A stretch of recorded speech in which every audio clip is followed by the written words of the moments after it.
My name is Catherine Wright. I'm 47 years old. For over 2 decades, I was a wife, a mother, and the quiet backbone of my husband's family. I raised our children, managed our home, cared for his parents when their health failed, and supported my husband through every career move he ever made. I wasn't reckless. I wasn't dependent. I handled finances, kept records, and believed in doing things the right way. That's why what happened next shattered me. Because I wasn't thrown out for something I did wrong.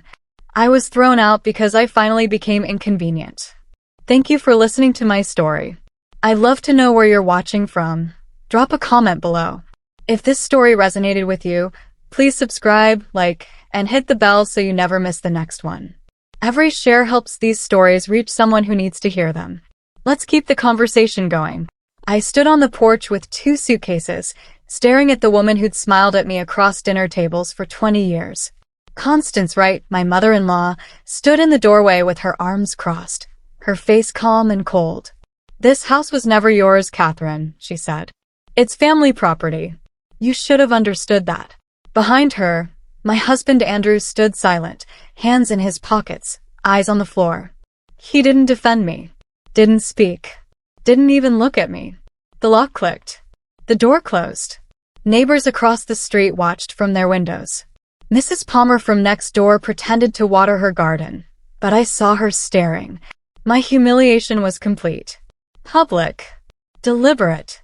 I picked up my suitcases, my hands shaking, and walked to my car. As I drove away, one thought kept circulating. This wasn't sudden. This was planned.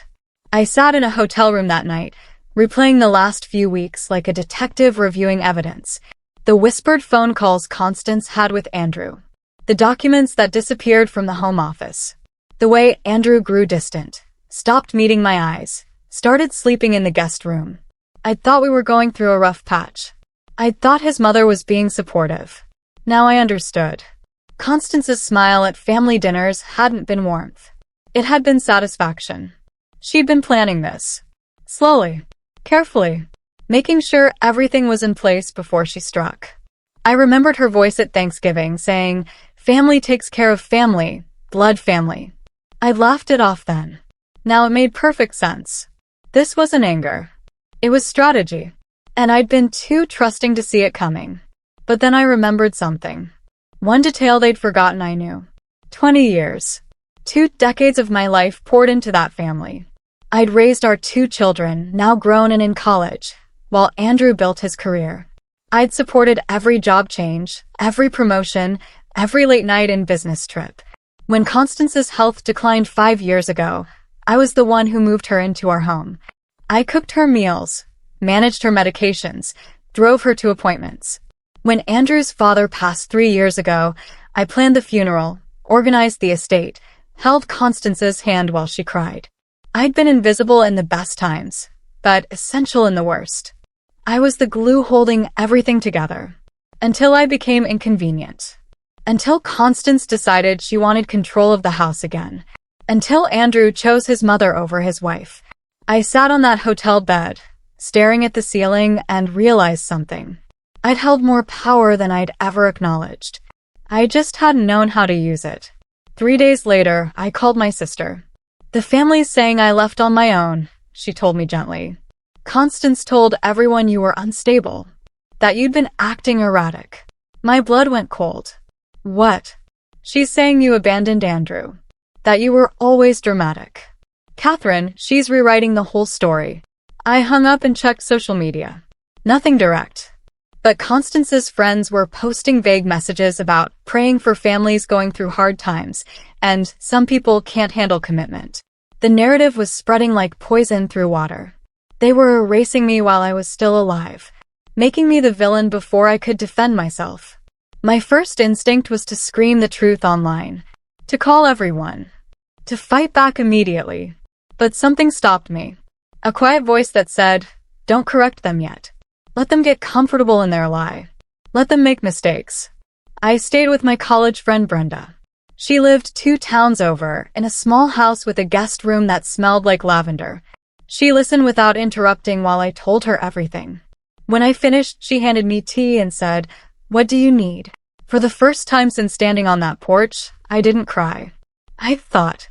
I pulled out a notebook and started writing. Not feelings. Facts. Dates of financial contributions. Records of property improvements I'd paid for. Documentation of Constance's care. Years of tax returns where I was listed. I wrote for hours, filling page after page with concrete details. Brenda watched me, quiet and steady. Finally, she asked, "What are you building?" I looked down at my lists. A timeline, I said, of everything they think I don't remember. Then I found it. One fact buried in the pile. One detail that changed everything. The house Constance claimed was family property had been refinanced 8 years ago. I remembered signing the papers. At the time, Andrew told me it was routine, better interest rates, lower payments. But I'd been listed as a co-borrower. My name, my signature, my credit score backing the loan. I dug through the files I'd brought with me. I'd always kept copies of important documents, a habit Constance had mocked as paranoid. There it was. My name on the mortgage. Co-owner status on the deed addendum. I wasn't just Andrew's wife living in his family's house. I was legally tied to the property. Beyond that, I found something else. Retirement accounts where I was listed as beneficiary. Investment properties held in a trust structure Constance had set up years ago. One she'd explained to me once, assuming I'd never remember the details. But I had. I'd kept the paperwork. Organized. Filed. Documented. I scheduled a consultation with a lawyer. A quiet one. No drama. Just answers. The attorney's office was small and professional. Her name was Susan Brennan, and she had kind eyes and a firm handshake. I spread my documents across her desk. She read through everything slowly, making notes, occasionally raising her eyebrows. Finally, she looked up. "Mrs. Wright," she said carefully, "you were pushed out emotionally, not legally." The words landed like validation I hadn't known I needed. "What they did was wrong," she continued. "And more importantly, it was premature. You have substantial legal claims here. Property interest. Spousal rights. Possibly even financial elder abuse claims if your mother-in-law coerced your husband." I felt something shift inside me. "What do I do?" I asked. Susan leaned back. "First, don't confront them yet. Let them feel safe. Let them think you've walked away quietly. People make mistakes when they're overconfident." I nodded slowly. She wasn't just giving me legal advice. She was giving me strategy. I followed Susan's advice. I didn't call Andrew. Didn't argue with Constance. Didn't post on social media or defend myself to relatives. I let the silence stretch. Let them believe I was broken, ashamed, hiding somewhere licking my wounds. Days turned into weeks. Brenda asked if I was okay. I told her I was thinking, planning, watching. My silence made them careless. I knew it would. Andrew posted a photo on social media, him and Constance at a family gathering, smiling. The caption read, "Family is everything." No mention of me. No acknowledgement I'd ever existed. Friends commented with heart emojis and supportive messages. Nobody asked where I was. It was like I'd been erased. But then 2 weeks after I'd left, they made their first mistake. A small one. But enough. Constance filed paperwork to transfer the house title solely into Andrew's name. She assumed I'd never challenge it. Assumed I'd signed away my rights when I left, or that I'd never had any to begin with. Her confidence became arrogance. Susan called me the day the filing appeared in public records. "She just overreached," Susan said, and I could hear the satisfaction in her voice. "She's trying to remove you from property you're legally entitled to. Without your consent. Without proper notice." "What does that mean?" I asked. "It means she just handed us leverage," Susan replied, "and she signed her name to it." I sat down slowly processing. Constance had been so certain of her control, so convinced I was ignorant, that she'd made a legal error. She'd acted like I didn't matter. And in doing so, she'd given me proof of intent. Of malice. Of the whole calculated plan. 3 days later, my phone rang. Andrew's name flashed on the screen. I almost didn't answer. Then I did. "Catherine," he said. His voice was tight. Strained. "We need to talk." "About what?" I asked calmly. About whatever you're planning. The words hung in the air. So they were afraid. Constance must have realized her filing could be challenged. Must have panicked when I didn't immediately sign away my rights. I'm not planning anything, I said. You threw me out. I left. That's what you wanted. Don't play games, he said, his voice rising. My mother said you've been talking to lawyers. Are you going to make this ugly? I took a breath. I don't know what you're talking about, Andrew. Catherine, I have to go, I said. And I hung up. I sat there, my heart pounding. They were scared. Good. Let them wonder. Let them panic. Let them make more mistakes. 2 weeks later, I received an invitation to Andrew's cousin's wedding. It was addressed to me, forwarded from the old house. I almost threw it away. Then Brenda said, "You should go." I stared at her. Are you serious? They're watching to see if you'll beg, she said. If you'll cry or make a scene. Don't give them that. Show up calm, polite, untouchable. So I went. I wore a simple navy dress, kept my makeup neutral, smiled politely at relatives who looked uncomfortable. Constance watched me from across the room, her face unreadable. Andrew avoided me entirely. I didn't approach them, didn't ask for anything. I was just present, observing. At the end of the night, Andrew's aunt, a woman I'd always liked, pulled me aside. Her voice was low, urgent. Can we talk? She asked. I nodded and we stepped outside. She looked around to make sure no one was listening. Then she said, I heard something you need to know.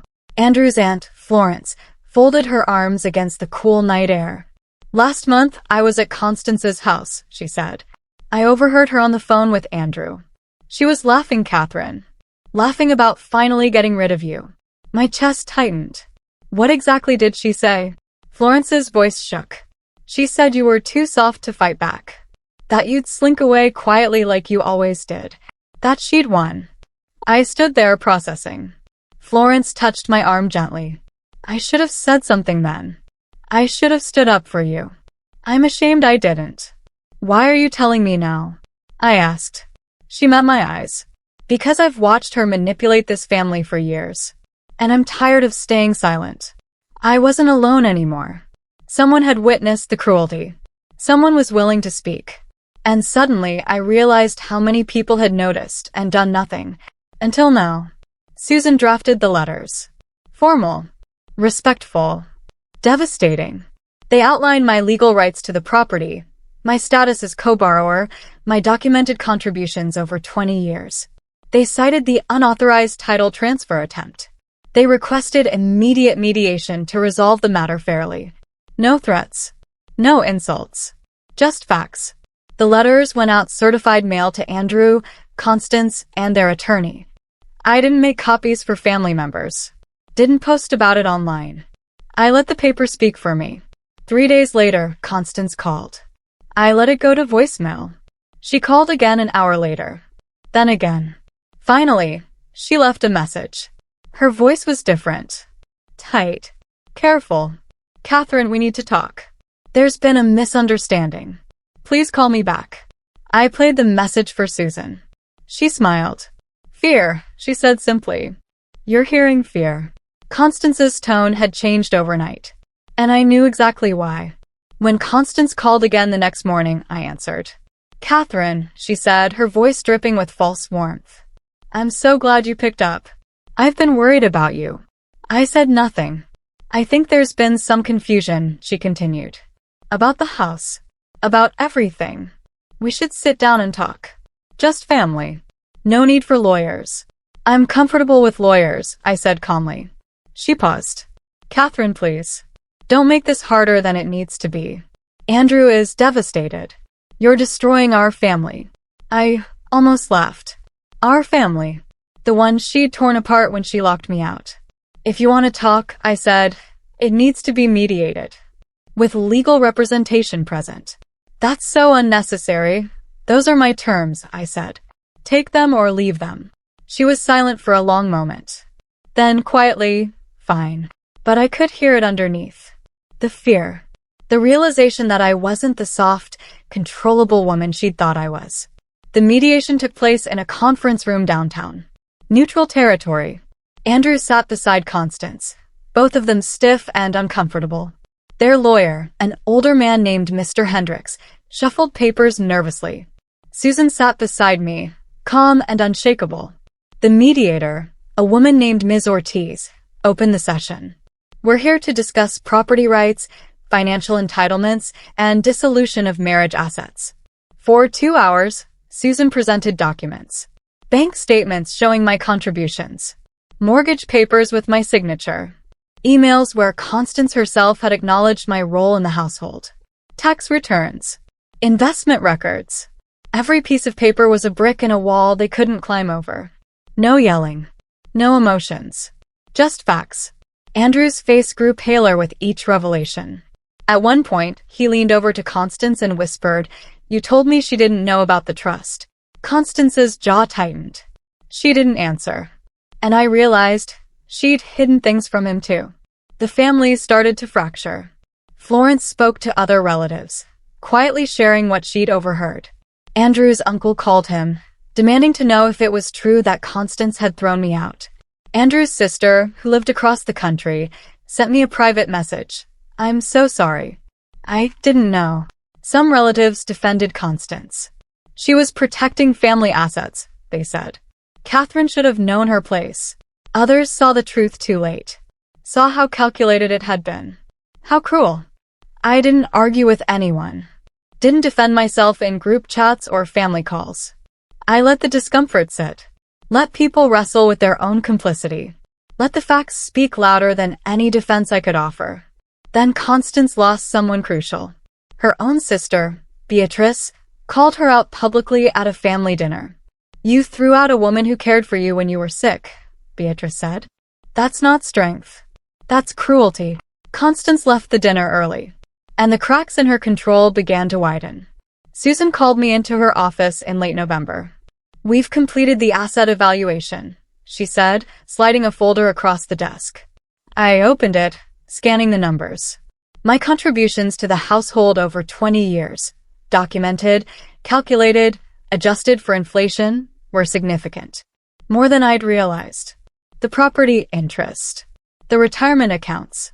The trust structures I'd been written into but never fully understood. "What you're legally entitled to," Susan said carefully, "is more than they imagined. And walking away quietly is no longer an option for them." The number at the bottom made my breath catch. It wasn't a fortune. But it was fair. It was what I'd earned. "They're going to fight this," I said. Susan nodded. "Probably. But they'll lose. The documentation is ironclad."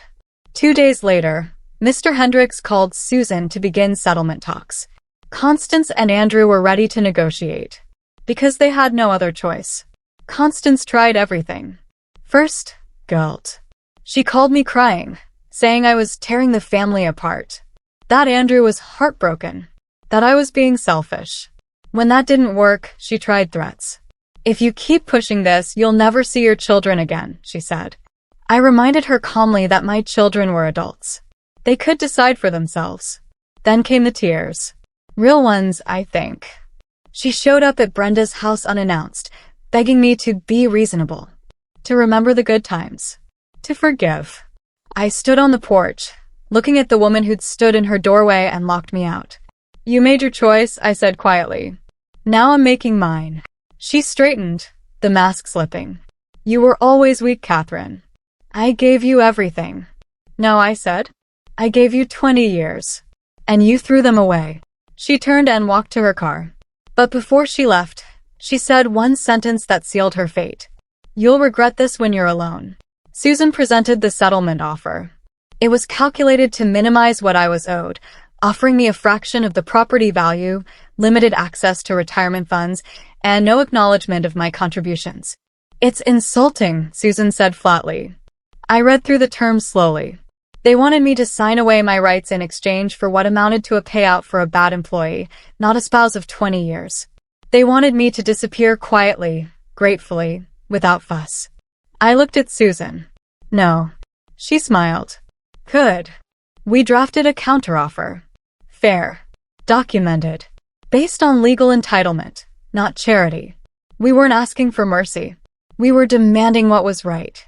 When Mr. Hendricks received it, he called Susan immediately. "Your client is being unreasonable," he said. "My client is being accurate," Susan replied. "If you'd like to take this to court, we're prepared." The line went quiet. Then, "We'll discuss it with our clients."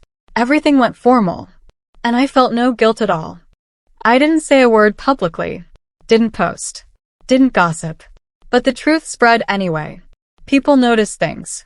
The way Constance avoided certain family events. The way Andrew looked exhausted and thin.